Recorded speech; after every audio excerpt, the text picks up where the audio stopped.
Apakah kalian tidak asing dengan foto ini?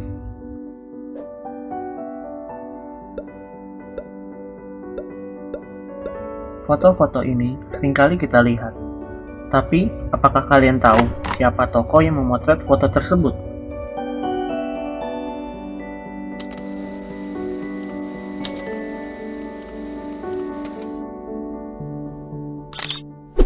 Saya Alexis Impurung Mendur, biasa dipanggil Alex Mendur. Dan ini adik saya Frans Sumanto Mendur. Saya anak pertama dari keluarga petani yang lahir pada tanggal 7 November 1907 di Desa Talikuran, Kecamatan Kawangkoan. Saya dilahirkan di dalam rumah panggung khas Minahasa dan dibantu oleh seorang tabib. Ketika saya berusia 3 tahun, saya dibaptis oleh pendeta Rimper di gereja Protestan Kawangkoan. Itulah mengapa nama saya menjadi Alexius Impurung Mendur. Oh iya, saya juga punya 9 saudara adik. Salah satu adik saya yang keempat adalah Frans Sumanto Mendur, yang lahir pada tanggal 16 April 1913. Saya bersekolah saat saya usia kurang lebih 6 tahun. Di usia 11 tahun, saya sudah tamat sekolah dasar.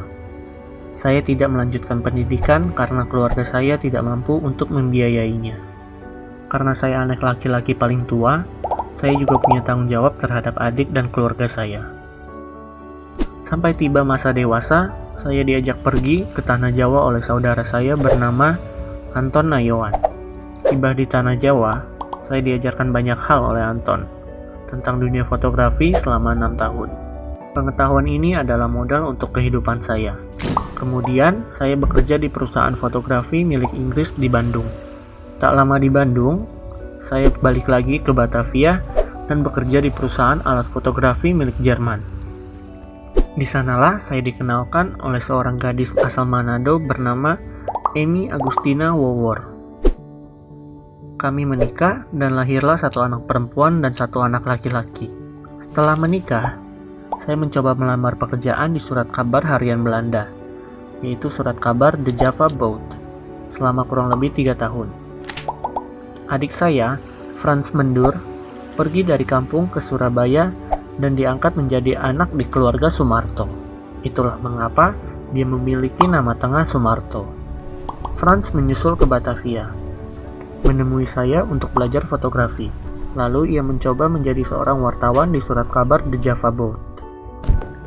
Di masa penjajahan Jepang tahun 1942, kehidupan keluarga saya mengalami kesulitan ekonomi. Suatu hari, saya didatangi oleh tentara Jepang. Dia mengajak saya bergabung dalam barisan propaganda di Bandung dan barisan pelopor. Tak lama kemudian, saya ditunjuk oleh pemerintah Jepang untuk bekerja sebagai kepala bagian fotografi kantor berita Dome. Sementara, saat itu adik saya menjadi wartawan foto di harian Asia Raya. Mendengar ada kabar proklamasi dari editor Jepang, adik saya membawa pergi kamera menggunakan mobil yang diambil dari kantor Asia Raya ke Jalan Pengangsahan Timur nomor 56 untuk mendokumentasikan proklamasi. Sedangkan saya menyusul berjalan kaki dari kawasan Pasar Baru. Kami bertemu di sana tanpa saling mengetahui satu sama lain. Saat itu, hanya kami berdua yang bertugas sebagai fotografer dan memotret peristiwa penting dengan kamera jenis Leica. Pulang kembali ke kantor, saya langsung mencuci film negatifnya. Sangat disayangkan, tentara Jepang berhasil mengejar saya, lalu menyita kamera dan roll foto proklamasi saya. Mendengar kabar itu, untungnya Frans tidak langsung mencuci film itu. Ia sempat ditangkap dan berbohong kepada tentara Jepang, karena sebelumnya ia berhasil menguburkannya di bawah tanah. Walaupun kami tahu jika kami tertangkap, akan dikenakan hukuman mati. Tetapi kami tetap berjuang, bekerja secara diam-diam pada malam hari. Memanjat pohon, melompat pagar, dan mempertaruhkan nyawa adalah perjuangan kami mempertahankan foto itu. Setelah 6 bulan kemudian, hasil karya kami berhasil menjadi bukti sejarah dengan diterbitkannya pertama kali di Harian Merdeka tahun 1946. Dan kini telah banyak diabadikan oleh masyarakat luas. Selain perjuangan kami saat kemerdekaan, tentunya masih banyak momen lainnya yang berhasil kami abadikan di era perang. Di masa itu, kami berdua dipercaya sebagai fotografer handal di Indonesia, yang sebanding dengan fotografer dari luar.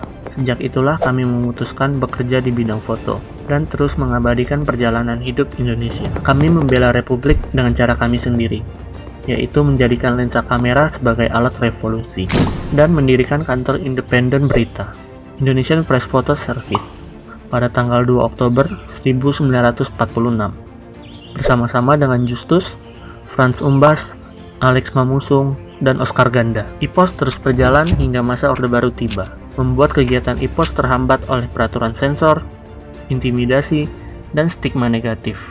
Berjaya kurang lebih selama 50 tahun, terhempas hingga tutup. Hingga tutup usia, kami tidak dicatat sebagai pahlawan kemerdekaan Indonesia. Kami hanya mendapat penghargaan Bintang Jasa Utama pada tahun 2009 dan Bintang Mahaputra Naraya pada tahun 2010 oleh Presiden Susilo Bambang Yudhoyono. Keluarga kami berinisiatif mendirikan Tugu Pers Mendur di Jalan Raya Kawangkoan, Manado pada tahun 2009. Kemudian diresmikan pada tahun 2013 oleh Presiden Susilo Bambang Yudhoyono untuk menghormati perjuangan kami sekaligus tempat galeri ratusan foto kami. Semangat dan kegigihan yang kami lakukan adalah perjuangan untuk Republik Indonesia. Tanpa adanya perjuangan kami, bangsa Indonesia sekarang tidak akan melihat satu-satunya bukti nyata peristiwa di era revolusi Indonesia.